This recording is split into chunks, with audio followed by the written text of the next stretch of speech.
উত্তরবঙ্গ বিশ্ববিদ্যালয়ের আন্ডারে যে সমস্ত ছাত্রছাত্রীরা রয়েছে সায়ন টিউশন সেন্টারের পক্ষ থেকে পরীক্ষার শুভেচ্ছা বার্তা জ্ঞাপন করছি। ইতিমধ্যেই তোমাদের 6 সেমিস্টারের পরীক্ষা প্রায় শেষ হতে চলেছে, বা আজকে শেষ মনে হয় শেষ এক্সাম। এবারে 4th সেমিস্টার এবং 2nd সেমিস্টারের পরীক্ষা শুরু হতে চলেছে 24 এবং 25 তারিখ থেকে। আমরা প্রতি বছরের ন্যায় এবারও সুপারফাস্ট লাস্ট মিনিট সাজেশন আমরা নিয়ে উপস্থিত হয়েছি এবং বিভিন্ন ভিডিও আমরা আপলোড করেছি সুপারফাস্ট সাজেশনের। এখন যে বিষয়টি তোমাদের সামনে প্রেজেন্টেশন করব তা হলো 2nd সেমিস্টার মেজর বাংলা অর্থাৎ বাংলা অনার্স যাদের রয়েছে তাদের জন্য 3rd পেপারের সুপারফাস্ট সাজেশন অর্থাৎ পেপার 3। তোমরা জানো বাংলা বিষয়ে 12 নম্বরের প্রশ্ন, 6 নম্বরের প্রশ্ন, 3 নম্বরের প্রশ্ন এবং 2 নম্বরের প্রশ্ন থাকবে। 12 নম্বরের জন্য তোমাদের যে বাংলা সাহিত্যের ইতিহাস রয়েছে, এই বাংলা সাহিত্যের ইতিহাসে যে প্রথম যে টপিকটি রয়েছে গদ্য সাহিত্য, এই গদ্য সাহিত্য থেকে ফোর্ট উইলিয়াম কলেজের অবদান, বাংলা গদ্যের বিকাশে ফোর্ট উইলিয়াম কলেজের অবদান আলোচনা করো। মোস্ট ইম্পর্টেন্ট কোশ্চেন পরীক্ষার জন্য গদ্য সাহিত্য থেকে। এবারে আমরা আসি কাব্য সাহিত্য থেকে 12 নম্বরের জন্য কি কোশ্চেন করব। কাব্য সাহিত্য থেকে তোমরা পড়তে পারো মাইকেল মধুসূদন দত্তের কাব্য প্রতিভার পরিচয় দাও। মাইকেল মধুসূদন দত্তের কাব্য প্রতিভার পরিচয় দাও।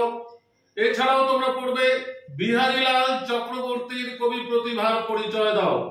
এই কোশ্চেনটাকে ঘুরিয়ে দিতে পারি, বাংলা কাব্যে ভোরের পাখি নামে কে পরিচিত, তার কাব্য প্রতিভার পরিচয় দাও। এটাও অত্যন্ত ইম্পর্টেন্ট পরীক্ষার জন্য। পরে তোমরা উপন্যাস সাহিত্য থেকে কি পড়বে। উপন্যাস সাহিত্য থেকে শরৎচন্দ্র রয়েছে, রবীন্দ্রনাথ ঠাকুর রয়েছে, বঙ্কিমচন্দ্র চট্টোপাধ্যায় রয়েছে। এই তিনটি সাহিত্যিক, কথা সাহিত্যিক যারা রয়েছে তিনজন, এই তিনজন তোমরা ভালো করে দেখে যাও। শরৎচন্দ্র চট্টোপাধ্যায়, রবীন্দ্রনাথ ঠাকুর এবং বঙ্কিমচন্দ্র চট্টোপাধ্যায়। আশা করি এই তিনজন যদি তোমরা ভালো করে দেখে যাও তাহলে তোমরা কিন্তু উপন্যাস সাহিত্য থেকে একটা প্রশ্ন কমন পেতে পারো। এই ছিল তোমাদের 12 নম্বরের প্রশ্ন। তাহলে 12 নম্বরের জন্য আমরা উপন্যাস সাহিত্যে 3 জন বলেছি, কাব্য সাহিত্যে 2 জন বলেছি, গদ্য সাহিত্যে 1 জন বলেছি। এই প্রশ্নগুলো ভালো করে দেখো। এছাড়াও নাট্য সাহিত্য থেকে দীনবন্ধু মিত্রের অবদান, নাট্য সাহিত্য থেকে দীনবন্ধু মিত্রের অবদান, এই কোশ্চেনটাও দেখে যাবে। এবারে আসি 6 নম্বরের জন্য।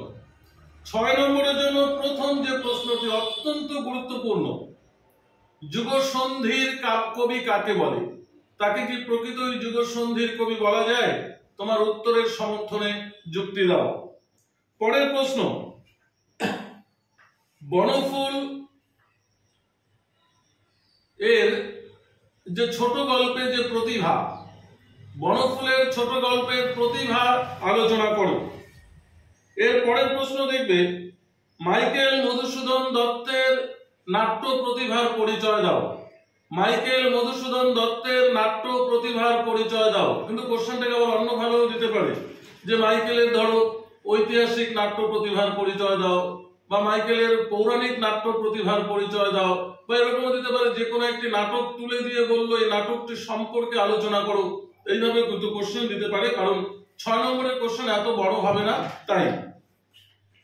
এবারে তোমরা পড়বে যে তোমাদের যে বিভিন্ন পত্রিকাগুলো রয়েছে, বঙ্গদর্শন পত্রিকা রয়েছে, সংবাদ প্রভাকর পত্রিকা রয়েছে, দিগদর্শন পত্রিকা রয়েছে, তোমরা কল্লোল পত্রিকা রয়েছে, সবুজ পত্র রয়েছে। তোমরা ভালো করে কল্লোল পত্রিকা এবং সবুজ পত্র পত্রিকা দুটো দেখে যাবে। কল্লোল পত্রিকা এবং সবুজ পত্র পত্রিকা দুটো পত্রিকা ভালো করে দেখো। এখান থেকে কিন্তু 3 অথবা 6 কিন্তু বা 2 কোশ্চেন হলেও থাকবে পত্রিকা থেকে। এবারে তোমাদের 6 জন্য আমরা মোটামুটি 6 থেকে 7টা প্রশ্ন বললাম, এগুলো তো ভালো করে দেখবে। এবার 3 জন্য বাংলা সাহিত্যের ত্রয়ী ঔপন্যাসিক কাদের বলা হয়? বা ত্রয়ী উপন্যাসিক কারা? খুব ইম্পর্টেন্ট কোশ্চেন। রবীন্দ্রনাথের কাব্যগ্রন্থগুলো দেখে যাবে, কি কি কাব্যগ্রন্থ রয়েছে, কোন পর্বের কাব্যগ্রন্থ রয়েছে সেটা দেখে যাবে। তারপর দুজনের ছদ্মনাম ভালো করে দেখবে। বনফুল কার ছদ্মনাম, তার রচিত গল্প। পরশুরাম কার ছদ্মনাম, তার রচিত গল্প। তারপর তোমার পত্রিকাগুলো যে রয়েছে, সবুজ পত্র, কল্লোল পত্র, সংবাদ প্রভাকর, দিগদর্শন পত্রিকা, এই পত্রিকাটি কবে কার সম্পাদনায় প্রকাশিত হয়েছিল? এই প্রশ্নগুলো খুব অত্যন্ত গুরুত্বপূর্ণ প্রশ্ন। 2 এর জন্য থাকতে পারে, 3 এর জন্য থাকতে পারে। এছাড়াও তোমরা দেখবে যে বিভিন্ন ঔপন্যাসিকদের কয়েকটি উপন্যাসের নাম, এটা কিন্তু 2 এর জন্য ভেরি ভেরি ইম্পর্টেন্ট কোশ্চেন। ধরো দিয়ে দিল স্বর্ণকুমারী দেবীর 2টি উপন্যাসের নাম লিখো, বা তারাশঙ্কর বন্দ্যোপাধ্যায়ের 2টি উপন্যাসের নাম লিখো। এই ধরনের প্রশ্নগুলো, বা তারাশঙ্কর বন্দ্যোপাধ্যায়ের 2টি আঞ্চলিক উপন্যাসের নাম লিখো।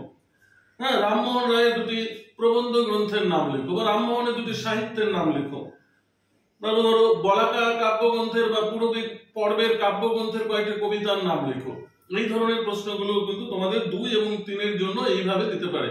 পার্টিকুলার 2 এবং 3 এর জন্য সাহিত্যের ইতিহাস থেকে এইভাবে সরাসরি কমন দেওয়া যায় না।